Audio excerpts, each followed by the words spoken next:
my brother-in-law took me to see Pat Benatar. I was a young guy, and I saw the drummer. His name was Myron Grumbucher.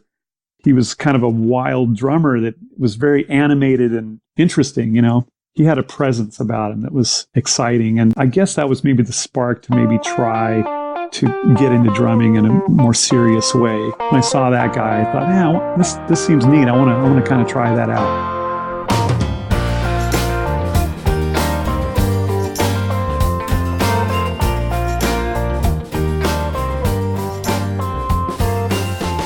Hello and welcome to another edition of the Beautiful Work Podcast.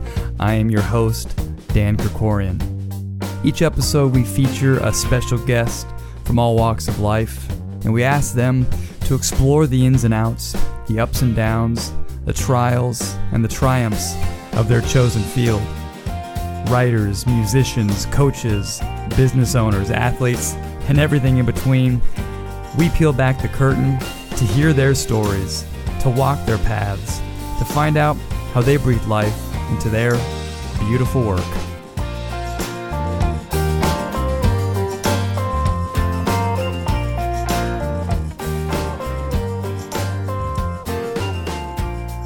Welcome to this edition of the Beautiful Work Podcast. This is the Grandeur CD release mini-series where I got a chance to sit down with many of the folks who helped in creating my new album, Grandeur. And speaking of that new album, it is out January the 18th. This episode is airing the day before on the 17th of January. So if you're listening today, awesome. You can go get the album tomorrow.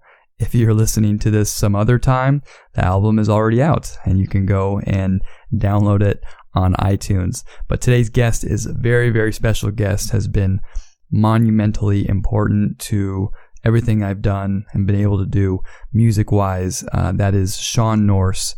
Shawn Nourse is a professional drummer, music engineer, a producer. He's a lot of things in the music industry, and I've done all 5 of my records with Shawn, and he's just an unbelievable music mind and an even better person. And so today's episode will feature Shawn and his story and his path and all that he does in music, and it's a lot of fun, and I'm looking forward to you guys listening. Before we do, quickly, I mentioned the new album. So Grandeur's out. You can find a lot more information about it at dankrikorian.com. And my website's got all the updated info about the release and where to find it and how to hear it and all of that. If you're new to the podcast, welcome. Thanks for tuning in. You can follow us on iTunes or Spotify or Stitcher.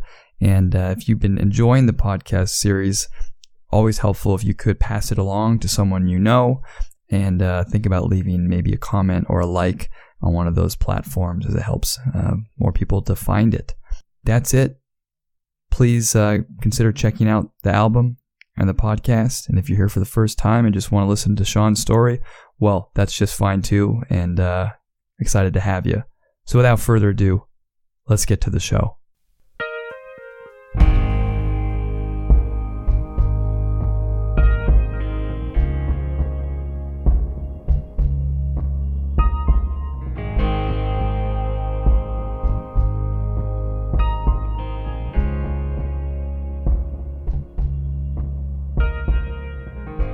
Originally from Kansas City, Missouri, Shawn Nourse grew up in Orange County, California, and at a young age discovered a love and fascination with music and musicians.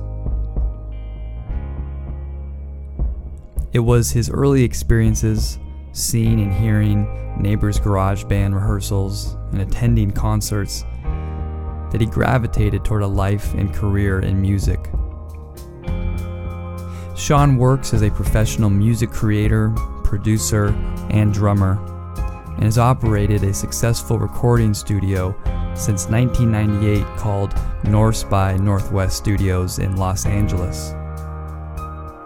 He also records and produced his own music for kids with his wife Sherry under the name Earthworm Ensemble, and Shawn is currently working on an instrumental solo album to be released in 2019. Shawn has worked and shared the stage with many roots, Americana, and country artists over the years, including Dwight Yoakam, Garth Hudson of The Band, Al Wilson, Earl Scruggs, Dale Watson, James Enfield, Mike Stinson, Icy Hawks in LA, just to name a few, and has appeared on television on The Tonight Show with Jay Leno, The Jimmy Kimmel Show, The Late Late Show with Craig Ferguson, Cold Case, Judging Amy, and the Dukes of Hazzard TV special. I was introduced to Shawn Nourse over 12 years ago by a mutual friend, and over the past 12 years, Shawn and I have made and produced 5 records together.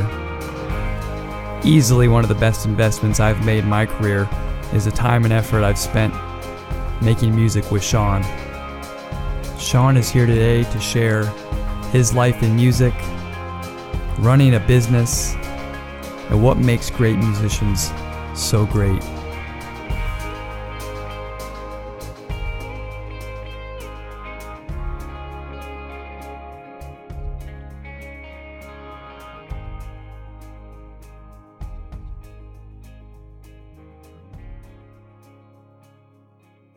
All right, I'm joined now by Shawn Nourse. Shawn, thanks so much for coming on the podcast. Thanks for having me, Dan.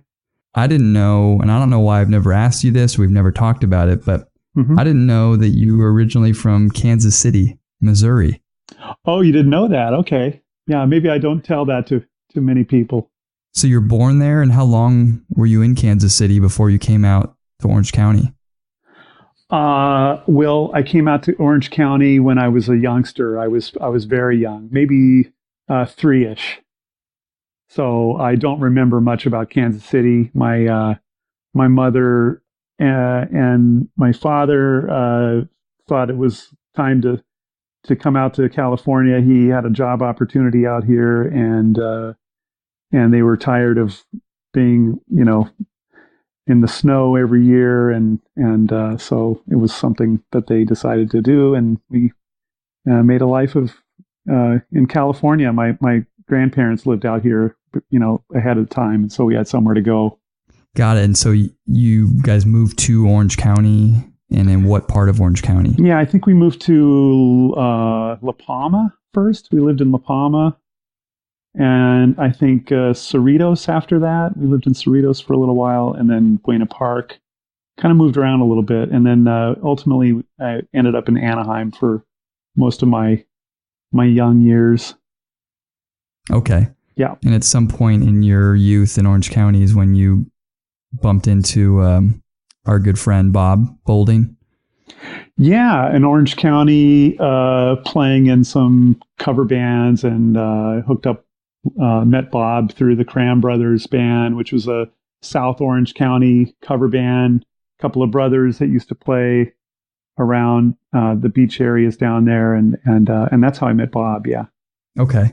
So outside of music, Shawn, you do a ton of stuff with music, from engineering to professional drumming and playing in bands. Yeah. How about outside of music? What are some interests, or what are some things that you're into that maybe folks don't see or don't know about as much? Well, I'm a father, so being a dad takes up a lot of space in my life, and in a really a great rewarding way. I never really in my younger years planned or thought about being a parent, and then my wife and I, Sherry, my wife of 15 years now, we decided that we were going to have a child, and we were going to try to have a child, and so that path has taken me to wonderful places that I didn't expect, and so that part of my life takes a lot of of my leisure time, I guess you'd say. I don't know. It's not leisure so much, but it does occupy a lot of my space outside of music. Yeah, and you kind of hit on a question I was going to ask later in the podcast, but I guess I can maybe ask it right now. But what has, when you got married and then started having a family, how did that change your career, your outlook on making a life in music? I guess it's subtle changes, and the music business can change for various reasons and unexpected reasons. And so I don't know if parenting so much changed the way I approach doing what I do, but I think I maybe take it a little more seriously, and I don't waste as much time, I guess. I guess you'd say there's been a lot of years that I experimented with, what music could, like creating music of my own, and spending a lot of time in creation process, and not really knowing why I'm doing it. And so I guess when I do work on music now of my own or of something, I'm a little more focused. So it's helped me focus, I guess. Yeah, that makes sense. I'm not quite at that stage yet with the family, but I know just from getting married a little over 6 months ago, there's just sort of a different focus, I guess, to your career, as opposed to when you're just kind of, not attached and can do whatever you want and take chances that, are good, bad, whatever it is. You go on tour this place or that place, but that's a big factor. Leaving town is a big thing, and you touched on that right there. For me, that was probably something that changed significantly for me, because I was more open to travel dates and doing longer extended touring, and now not so much. I'm a little more discerning with when I want to take dates that are out of town with some of the people that I work with. So that's changed a lot. I think I was a lot more open to being gone, and my wife was fine with that in the early years, and she still is very accommodating. But I choose to want to be home much more than be gone. Sure. Let's start to talk about what it is that you do in your career. And so you can explain it better than me, but of all the different hats that you wear, what would you describe yourself as within a career in music?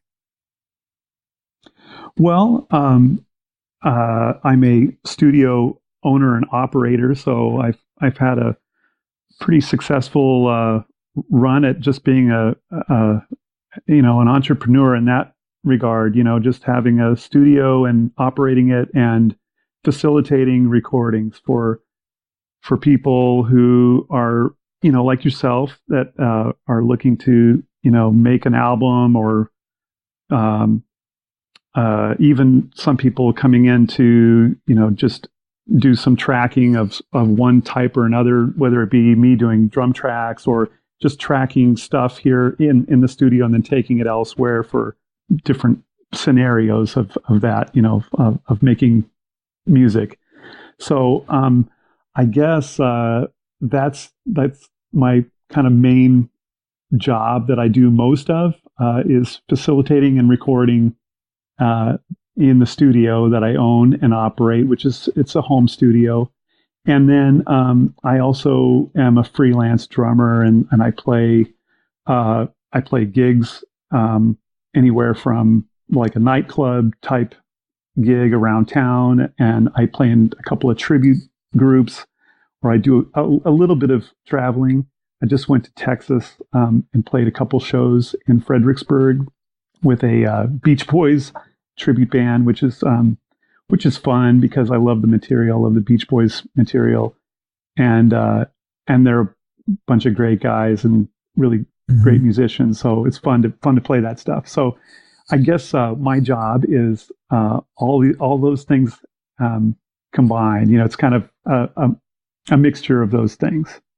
And for those that are listening that maybe you're new to, what an engineer does or producer, can you describe maybe, the things that you would do during a studio session, at your studio for those that are, not involved in music and don't know? Oh, of course. Yeah. Well, it depends. So if it's going to be like a day of tracking a band per se, like an ensemble of maybe 3, 4, 5 people, I'm able to do that, and I do that. I have a 1-car garage that is converted into a studio, and then I have a house that's pretty much adjacent to the studio space, and I am able to isolate the instruments in different parts of the house or the studio. So I usually always have the drums set up, whether I'm playing drums or I've recorded other drummers here. If we do have drums and a full band type of scenario, I'll set the drums up in the studio, which is like kind of the main room. And then I have like an ISO booth that's connected to the studio in the front half of the garage. And that's usually where maybe the artist or the songwriter is set up. And as you know, Dan, that's your space that you usually... That's my space. That's your space.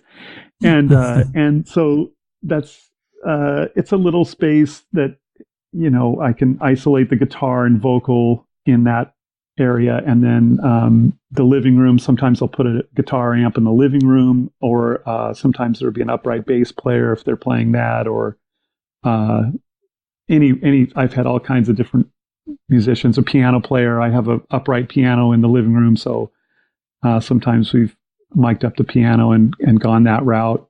I also am able to run microphones into my son's bedroom, which is another isolated space where I can just isolate the instruments.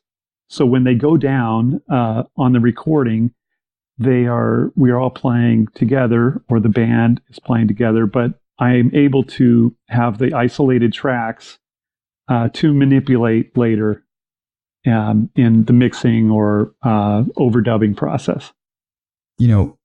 This new record of mine, we've been doing this for the record almost 4 or 5 years. It's taken a long time. But yeah, one of the things I know just from working with you for the past 10 years is you have an ability to bring out great performances from the other, professional musicians that come and, either work on my records or the other records. And what are some, I guess, techniques or some tricks or some, rules of thumb that maybe you use when you're trying to pull a great performance out of a pro in this sort of isolated setting? And it's harder than people maybe think. I think people have this idea of, you go into a studio and you I don't know, drink some beers or hang out, and then you all of a sudden you have a great record. But it's very difficult stuff, and you're very good at pulling that performance out of people. And what do you do? How is it that you go about doing it? Well, thanks, Dan. I don't know. I mean, I would say first and foremost, it's probably a good thing to hire people that you know will come with the right set of tools and the right attitude. So, I've had really I've been blessed to be able to be in lots of live and studio situations over, I don't know, I've been at this maybe over 30 years now. And so I guess I have a sense of, just who's in my book of musicians that I've known and know I can maybe call on people that I think might be right for the job. And so when they show up, there's already kind of maybe a rapport and understanding that we're here to do something that's going to be important, but fun and rewarding on lots of levels. And so I just try to make that happen. But first and foremost, by getting the right player, Yeah, I'd agree. And I think just from all the people you've brought in for my records over the years, I could attest to that. I would add, just from working with you, there's like a sense of openness and creativity that is in the studio, where the musician working on the material, you give direction to kind of how you feel, but then also allowing them to kind of create within that space, while trying to serve whatever the song, should serve. And I think that's one thing you bring. And then also, I think all the years, you said 30 plus years of playing, I know for myself personally, I really trust your ears on, what a great take is, or what, maybe something to pull out a little bit better, as we work with. Yeah. So I want to go back, because you do a lot of the stuff with your studio and the engineering part of it and bring people in. But yeah, I know, by trade, maybe you started out as a drummer, if I'm correct, before you were doing any of the recording stuff later on. Yeah. I started actually recording a lot of years ago, just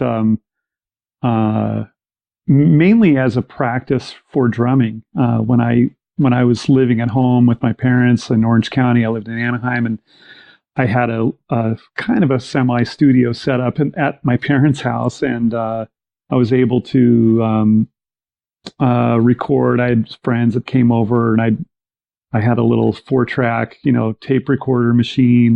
This was pre-computers and everything, and I used to make little funny recordings. I had a little synthesizer sequencer that was basically was able to record various samples of instruments, and then I was able to sequence them, and then I'd have maybe a guitar player friend come in and play guitar over it, and I'd play drums to it. But mainly it was a practice tool. It was for me to practice odd times for the drums. I'd want to learn how to play better in 7/8 or some crazy time signature.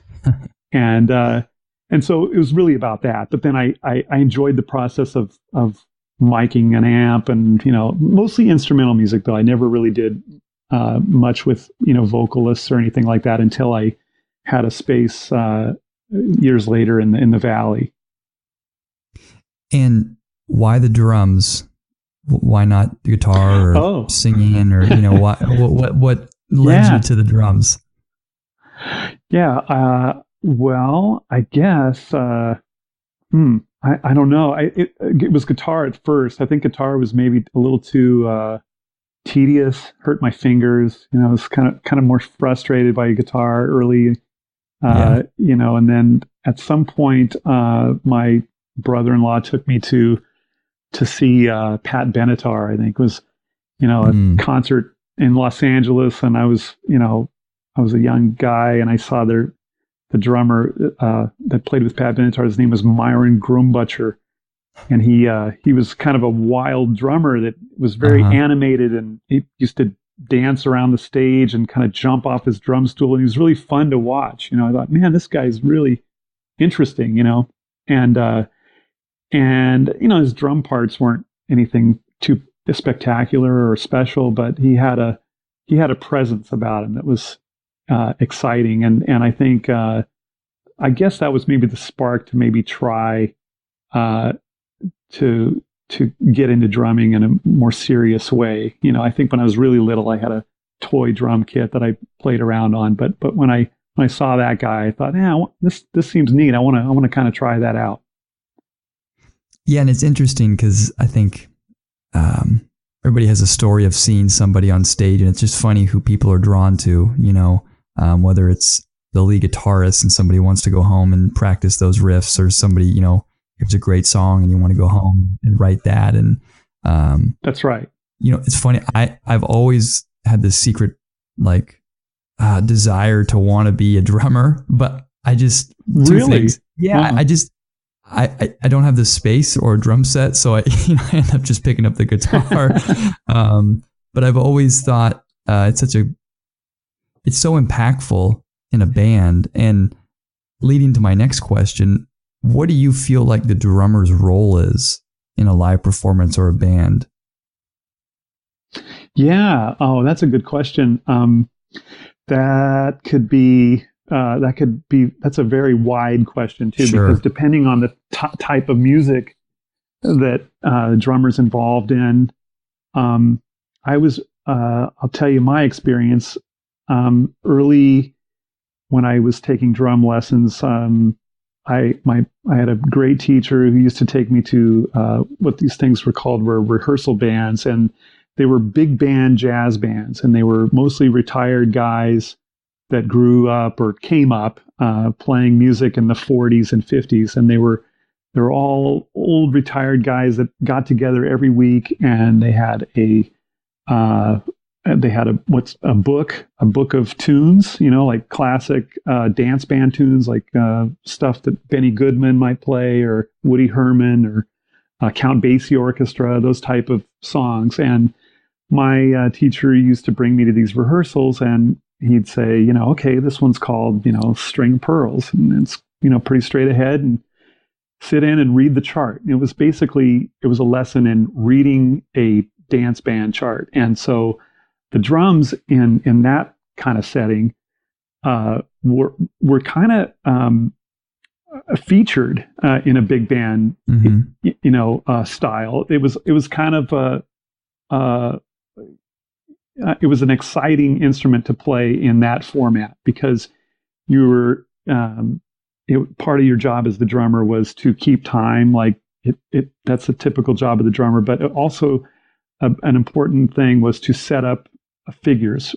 And setting up figures is basically setting up the brass section when there was what was called like a shout chorus in a song, which was maybe like the exciting part of the dance band, tune. The drummer would set it up like a figure with a fill, and the fill would set up the brass figure, and it would kind of feature the drums, but then it would kind of push the brass to make the brass sound more exciting. It was a really fun thing for me to do, and in that capacity, I fell in love with drumming as kind of a real feature highlight thing. And then I think later on, I started playing in groups that required the drums to be very much a timekeeper role, and not featured in like setting up figures so much as keeping a metronomic clock. Mm-hmm. And that was mostly in the country style of music, like country, western, or roots music, even some blues music. It's the drums are more of a foundational role, whereas big band, maybe they were a little more featured. I guess that's what I'm getting at. As you've grown in your career, how did you begin to branch out and be versatile in the different styles and be able to sit in? Is it just, you just played with a bunch of different people, or would you, practice different ways, or both of those things? I had I spent a lot of time practicing like I said, when I lived with my parents, I had a space that I was able to practice for many hours a day, and I spent a lot of time doing that, and I loved doing it. I took private lessons from 6 or 7 different teachers over the years in my youth, and I learned really specialized things about drumming from each of them. And so I practiced a lot, and then I did a lot of those rehearsal bands. I ended up taking over a lot of the rehearsals that my first teacher turned me on to, and then I started playing in cover bands and in clubs and bars and stuff that was totally different because it was playing more like 80s and 90s, rock and roll that was on the radio. So that was kind of a completely different thing.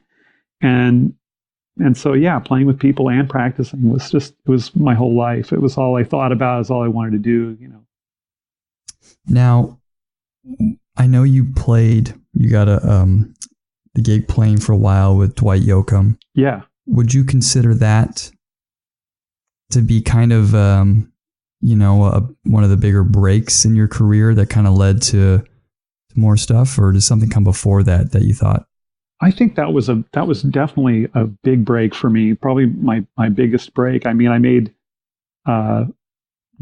good money on that tour. I did a tour for a year with him, and I played on the Jay Leno show and got to do some cool things with Dwight, and so it was definitely my one of the biggest kind of achievements I've had as a career wise, I guess, monetarily, or I guess whatever you'd call that, sure. on a level that was it was a big level, performance wise, in front of the most people I'd ever played in front of. So that was but as far as musically gratifying, maybe it wasn't, the most musically gratifying. I've had more musical experiences, with people that nobody has ever heard of, so it's, yeah. Yeah. Going back to, you mentioned, playing on some of those late night shows and whatnot. What's it like? Yeah. What's it like on a set of a late night TV show? It's pretty cool. I mean, I've done a few of those with different people. I was on the Jimmy Kimmel show, but I was playing for, it was funny. It was like a square dance contest or something. Okay. And they were doing a square dance in Times Square. And I was playing with a country band who was, there was a caller, and a caller is a person who calls like dance steps in kind of, I can't describe this, but it's kind of a formalized kind of a square dance setting, and the caller tells you, grab your partner. He's the person that's calling the dance, okay, telling the dancers what to do, basically. But I was on the Kimmel show, and it was a little funny sequence with a caller and like a country western band with a bunch of people from, I don't remember who was all in the band, but it was half of the people dancing were in the studio at the Kimmel lot, the Kimmel studio, which was in Hollywood, and then half of the people were in Times Square, and it was done in real time, and we were the band in the CBS studio. That's fun in Hollywood. It was a fun show. But then I did the Letterman or the Leno show with Dwight, which we played a song and they interviewed him and stuff, and that was really fun, and got to meet some cool other people that were on the show. Dennis Quaid was on that particular show, I think. We got to meet him, and Kelsey Grammer, and that was a really amazing experience. It was kind of surreal, like stuff that you think about as coming up in your career, and then you're there and you're kind of looking around going, wow, this is kind of different, Sure. And how about some of the places you played? Like, are there any memorable cities or venues or countries that really stick out to you in your time traveling and playing?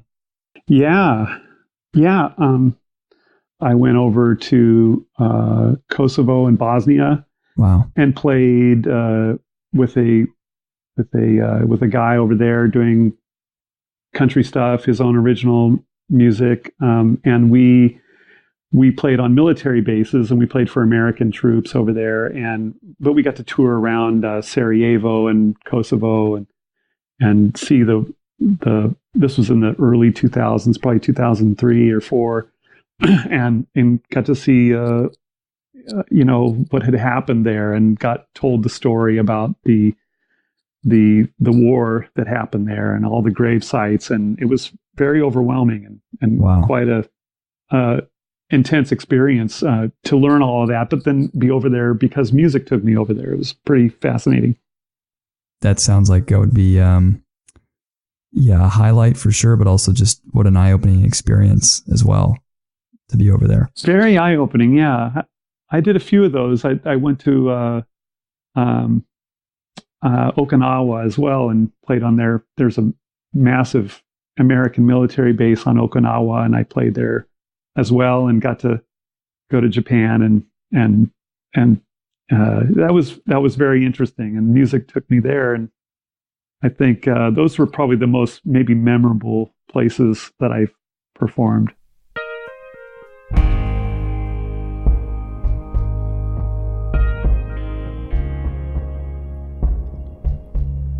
Edith Wharton once said, "There are two ways of spreading light, to be the candle or the mirror that reflects it." 12 years ago, I was driving up to Los Angeles to begin my first recording session for work on what would be my first album, Oxford Street. I felt and was completely and utterly over my head with this new music thing I was doing.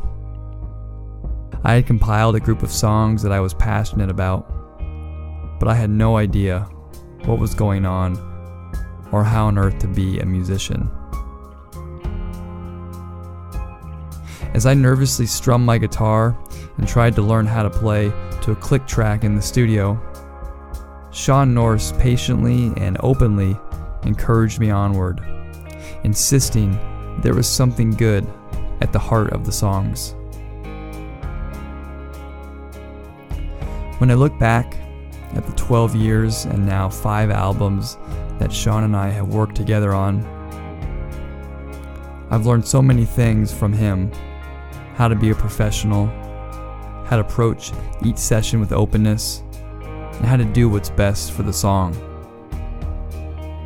See, there are people in music who work like Shawn Nourse behind the scenes, who coax great performances from artists, seek out and perfect the tiniest details of the song, weave together underlying ideas, and know how to polish it with endless and endless hours of work. Sometimes you hear a song, and from the first beat or chords, it's magic. It hits something deep in your gut or stirs some hidden emotion, and you wonder, how could someone create that? There are times I'll be driving home after the studio session and will listen to the day's latest recordings and think, how did my little acoustic idea turn into something like this? So beautiful, so grand. But of course, I know how. Shawn Nourse.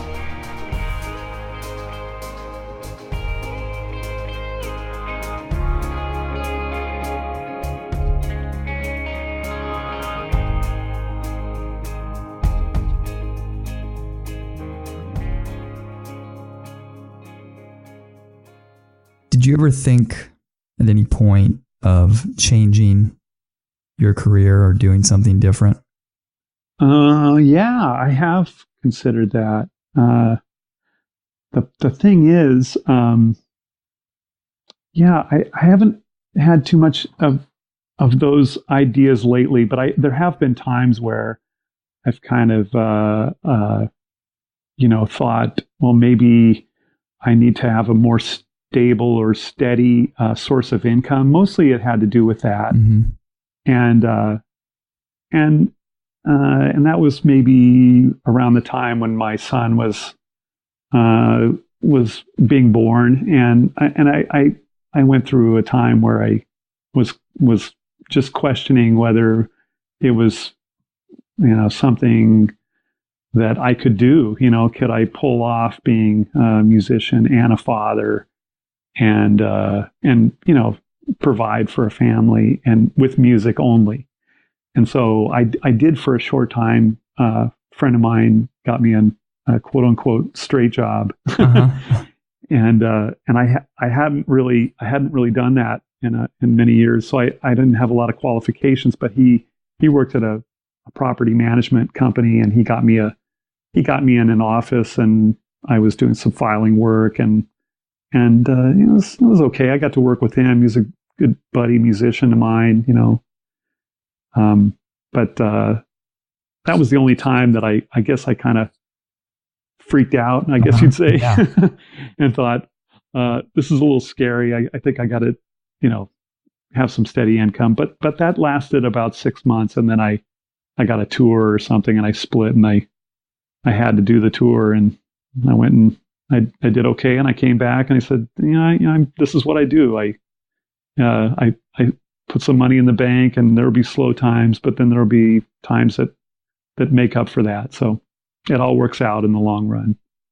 I imagine that has to be one of the more difficult parts about owning your own studio and, being a drummer in different bands is just you're sort of at the mercy of people coming and going, whenever they have an album or whenever there's a tour. Have you found that to be one of the more difficult parts about making a career overall in music? Yeah, I guess so. If I guess that's been the difficult part, or what would you say would be one of the more difficult parts about owning your own studio and being a professional drummer? You already mentioned a little bit, but yeah, I guess more difficult would be maybe just having more to do with figuring out certain personalities. I guess I'm putting it in a kind way, but sometimes I've had to deal with egos. Yeah, well, just certain. There's been clients that I've had in the past where it can be, I'll have an agreement, a verbal agreement. Usually, that's the way I work. I'm not really somebody that whips out a contract and has people write stuff down, but I'm a little loose that way. But that's just kind of the way I operate. But I mean what I say when I tell somebody I'm going to do something.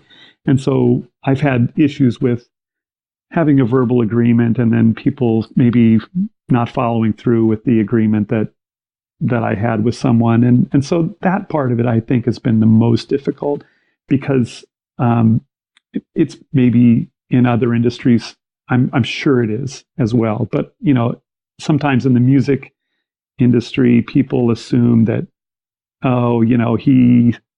he's maybe not as serious as the plumber who just fixed the pipes and gives you the bill. He's maybe a little more open-minded, and it could, tolerate a little flexibility with the agreement. And so that's maybe the most difficult part for me anyway, is to kind of stick by my word and then have the other end of the agreement fulfilled the way we discussed it. It's interesting you mentioned about, maybe people with agreements in music thinking that, musicians should be more lax or something. And I found that, especially earlier on in my career where, somebody asks you to come play music at an event or a party or something. And then, as far as what they want to pay or not want to pay or, all the things in between, it always struck me as interesting because it's like, well, you're getting this party catered and you're not asking them to bring the food for free. Yes. Or, you're doing all these other things. But then when it comes to music, most of the time people don't want to, or they expect you to be more lenient on it. And I know just from my point of view, that's been sometimes difficult. Absolutely. Yeah. I think you know what I mean. It's just maybe an assumption that, he's doing what he loves to do. So, he can, give me a little break on the price. He's here anyway. He loves playing his songs, his music. Why not? Why does he need to get money on top of that? Right. Right. It's stealing. Right. Do you feel like the advent and the progression of technology in recording and just in general Has that made it easier or more difficult on your business? And because it can flood the market with more people wanting to do their own albums or do their own thing, has that been a problem, or has it been better for you because you have access yourself to better equipment material? It's been both, I guess. I remember, recording in lots of the studios around town here in Los Angeles that were, kind of had their heyday in the 70s and 80s. And, when I started putting my little place together, I had a lockout studio in the Valley in the 90s that I shared with a couple people. And I ended up bringing my recording gear over there, and I started recording people there. And I realized that I was one of those places that was taking business from the classic studios in a way. On some level, I was kind of siphoning a little bit. I'm sure, they had, much bigger clients than I had. They were, doing movie dates and television dates and stuff. I wasn't doing any of that. I was mostly still doing singer-songwriter people coming in and just wanting to do demos or drum tracks and same sort of thing. So I guess I've been part of that progression of taking business from a different era of business, or an era that existed in one sort and in some fashion. And it's now the same thing is similar is happening to, is happening to me. Lots of people that I've worked with over the years have gone and bought their own rig, and they're recording their songs at home and having me just do the drum tracks. Whereas, maybe 5 years ago they were doing everything with me, but now they're just having me do drum tracks, and then they'll come back and I usually do the mixing or work in some capacity with them, but not the full album project. Yeah. So I've seen the whole thing, I guess, progress. Sure. Pivoting a little bit I want to talk about songs and songwriting and just music in general. So all the years of playing and recording and producing, engineering, you've played with a ton of great artists and recorded tons of great artists. Yeah. What to you, is some foundational elements of great songs or great music?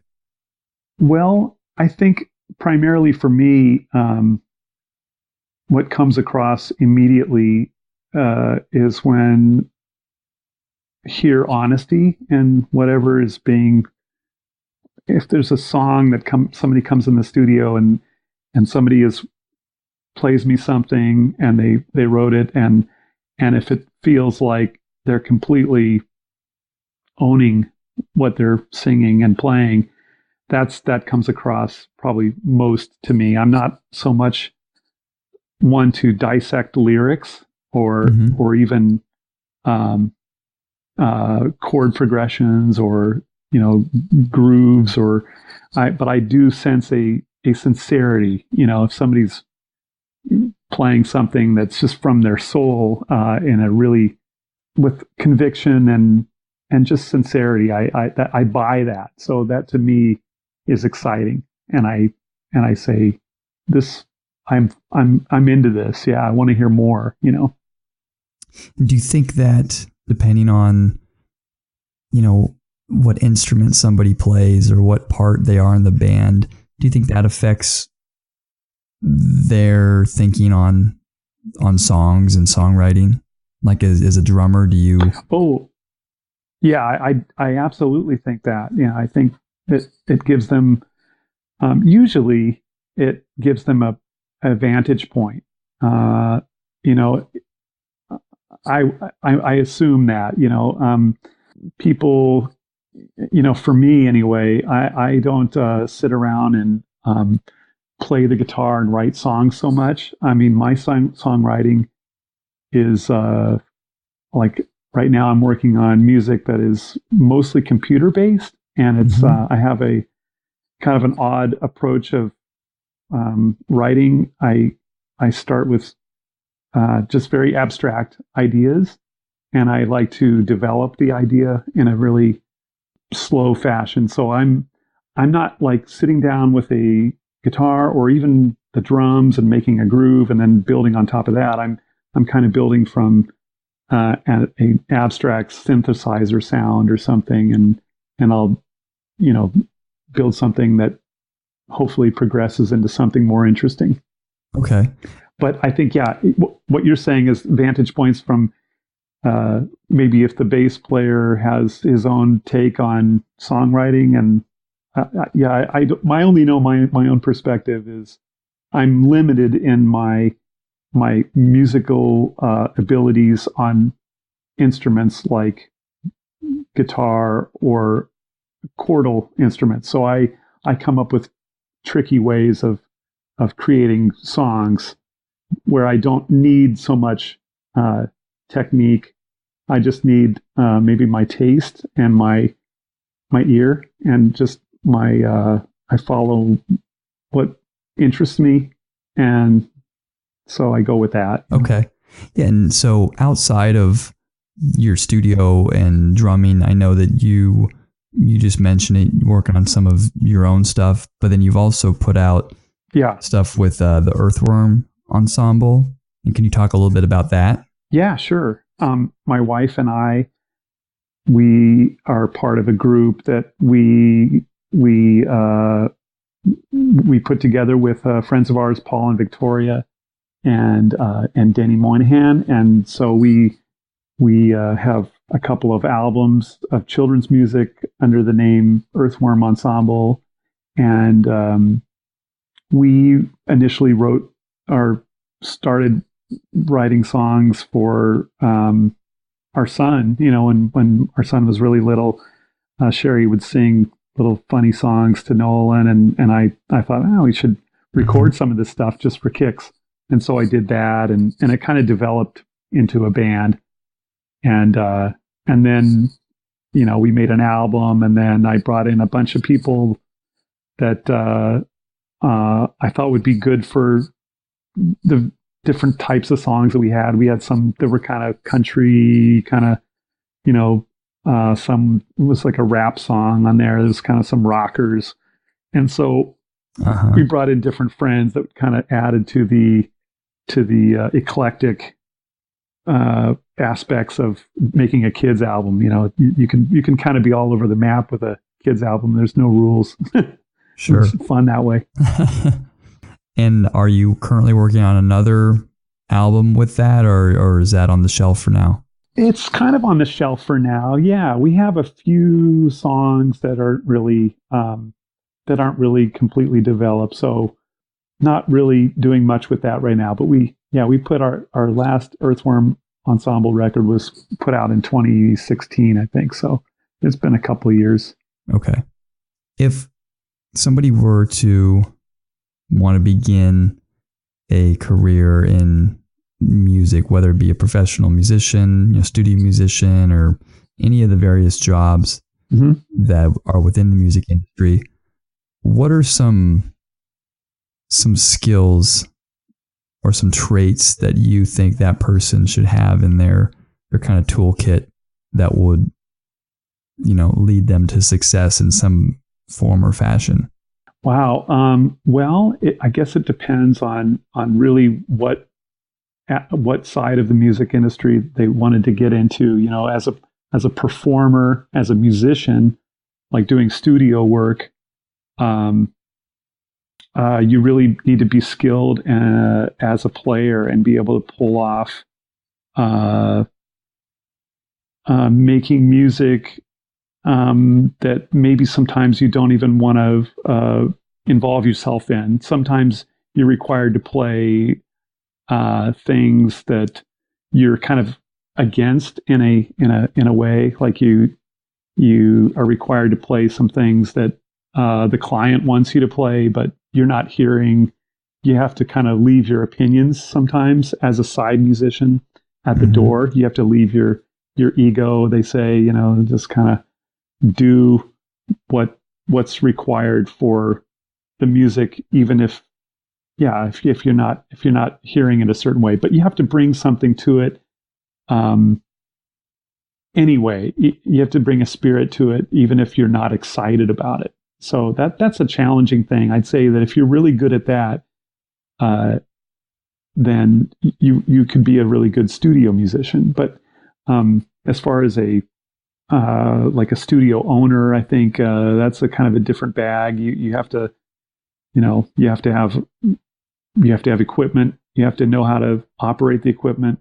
You have to have probably a roster of musicians to bring in. You have to have a space, and yeah. So I don't know if I answered your question.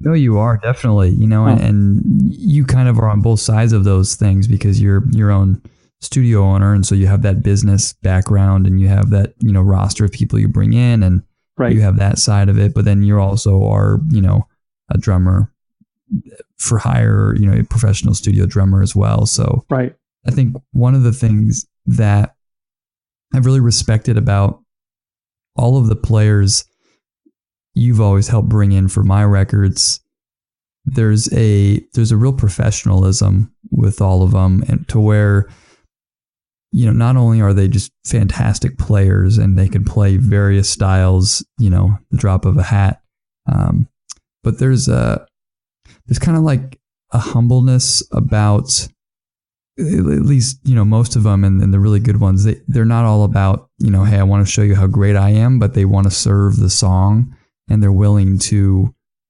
kind of, like you mentioned earlier, maybe play something that they weren't hearing or they weren't thinking, but they just, they're professional about it and they'll give you their best tracks. And I found that to be the ones that you bring in, at least. And that's probably the ones that you continue to call because they're easy to work with and they do that. Yeah, absolutely. And they have to be able to have their own ideas as well. And so that's kind of a thing. It's like people say that maybe some in the olden days, they'd say maybe classical musicians were more readers and they didn't really have much to offer as far as if they were put in a setting where they had to come up with something, they wouldn't be able to do it. They would be, well, where's the music? You have to write it out for me, So I guess what I'm saying is you have to have both of those talents. You have to be able to read something in front of you, but also if you're called upon to come up with a part or, make something out of thin air, that's what's required, Absolutely. Mm-hmm. You have various roles, as a drummer and an engineer and, producer, and you're also creating your own music. Mm-hmm. When you look at the next 2, 3, 4, 5 years, whatever, of your career. Yeah. Is there any role that you prefer or you want to grow more into than the others at this point? Well, right now, I'm really excited to be doing some of my own music, like I kind of mentioned earlier. That's kind of, I'd say, in the genre of ambient or computer-based music. It excites me because I'm not really collaborating really with it. It's really my own baby. So, I'm really into that right now, and I'm growing at it too. I'm getting better at my process. So I guess you'd say that I'll say that I'm excited about that right now in my life and my creative life. Yeah, I'm looking forward to hearing that. I don't think I've heard any sneak peeks. Oh, okay. Of that stuff. So I'll have to play maybe next time I'm up there. Absolutely. Yeah. What do you feel like is one of the best investments that you've made in your career? Well, I would probably say, I feel very fortunate that I was able to buy a home. We're still paying for our home, but when I was coming up and my wife and I were dating before we were, serious about moving on to the next level, we had these long conversations about, I was a musician and, she was a musician as well, but she was working for Disney at the time. And we were both, kind of thinking about our future and talking seriously about things. And I I told her, I said, we probably, will not be able to get into a house, if I'm not so sure about that. This is the life I've kind of chosen, and are you okay with that?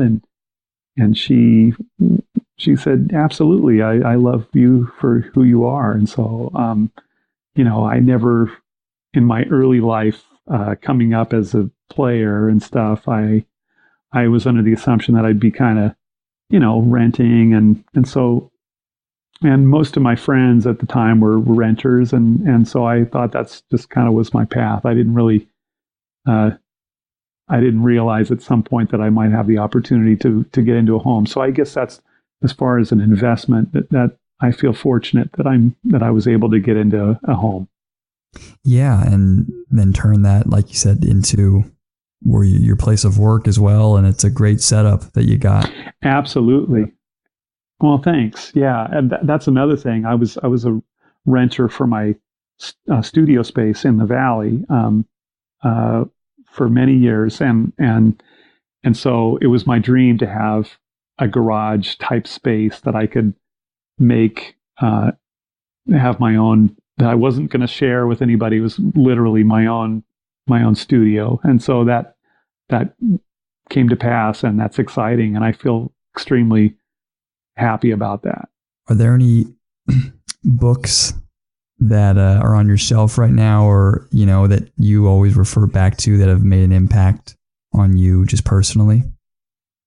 I remember at one point reading the book called The Artist's Way. That was kind of a pivotal time in my life. I was kind of struggling, and I found that to be kind of a centering book for me. It had a lot of.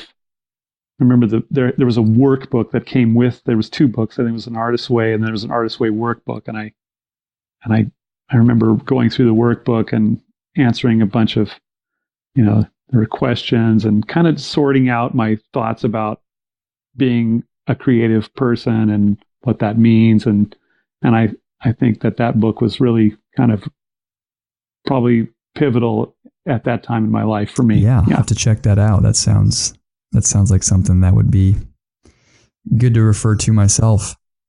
Yeah, for sure. Well, Shawn, before we wrap up, this the work that you've done on this new record of mine, Grandeur, I don't think besides myself, there's nobody else that's spent more time with this record than you. And, I just thank you for all you've done on it. And, for people that are listening to the podcast that might hear the album, I mean, your fingerprints are all over it. And in kind of the ways that maybe people don't think about. And I hope, through listening to you talk about what it is that you do, they get a sense of the detail and what you bring to the record. So, I appreciate that, and appreciate that we've been able to talk a little bit about what it is that you do for those things. Well, thank you. Thanks for inviting me. And it was a pleasure to talk about that stuff.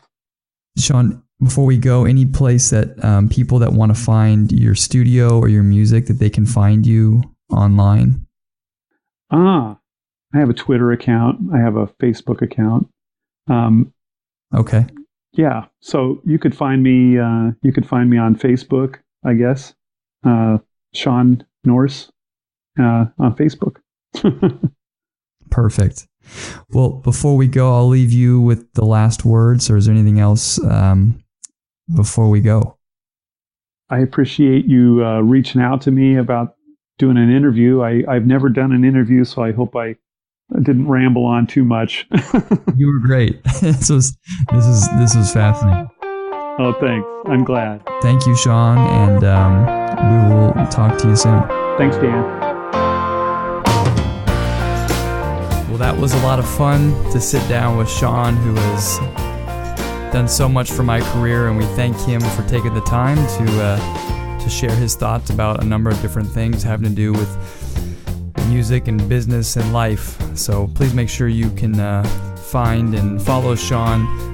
The Earthworm Ensemble is a great kids record that you can look up and find, and then also pay attention for Shawn's solo album coming out in 2019. Please consider going to my website, dankrikorian.com, and check out the brand new album, Grandeur, coming out January the 18th. And you can sign up for our newsletter and stay up to date on all shows and things to come. I want to thank Jack Carlino for doing the artwork for the podcast. Follow him at Jack Captures Light on Instagram. The music for the podcast, the one behind us right now, is Lila, and the one for the interlude is Words, and those are both off of my new record, Grandeur. And before we go, as always, whatever you're doing, wherever you are, keep making that beautiful work. We'll see you soon.